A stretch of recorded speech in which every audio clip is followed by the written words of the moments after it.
Qui, à la première écoute, n'a pas succombé au charme de la musique de Béatrice Martin, alias Cœur de Pirate? En tout cas, c'est ni Erwan, ni Marc, ni moi, ni même les programmateurs radio qui se sont pas trompés, qui ont trouvé ça immédiat, mélodique et plutôt sympathique. Par contre, on a trouvé un opposant.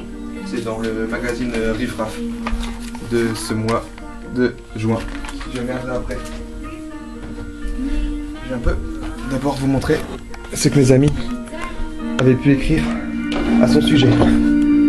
On commence par Erwan qui avait écrit le 29 octobre 2008. Si vous m'aviez dit que je tomberais sur le charme d'une québécoise francophone, je vous aurais ri au nez. Et si ça marche si bien tout de suite, c'est qu'on n'est pas du tout ici dans la catégorie variété française, mais bien dans le domaine de la pop folk qui a plus sa place sur ce blog. Donc Erwan, critique élogieuse en octobre 2008. Mon ami Marc de Esprit Critique lui met 4 étoiles sur 5, note excellente, avec une petite conclusion tout aussi élogieuse. Il est toujours difficile de partager des émotions, des sensations qu'on ressent à l'écoute d'un album.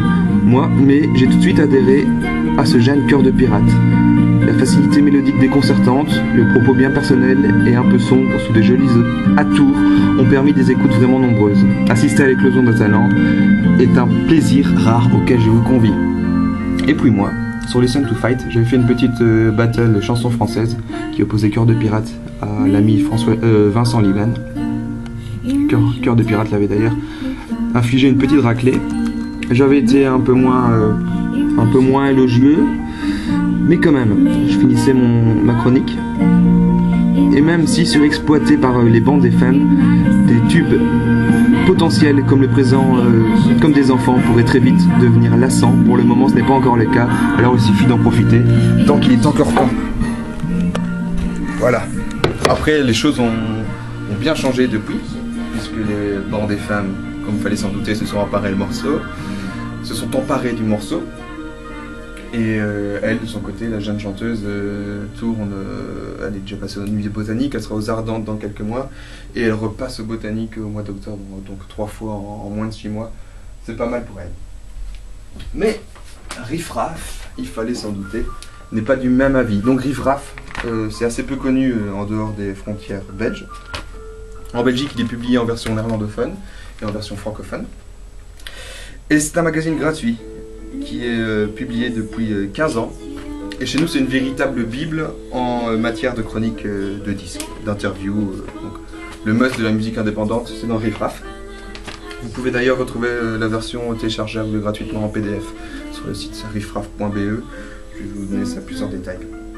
Bon, Riff Raff, c'est aussi connu pour son impartialité, pour son objectivité, je déconne, et pour surtout ses chroniqueurs avec parfois des grandes gueules. Alors, la chronique de Cœur de Pirate, puisque le disque a été édité pour l'Europe il y a quelques semaines. Je cite Riff Raff, « Fuck you MySpace était découverte à la noix.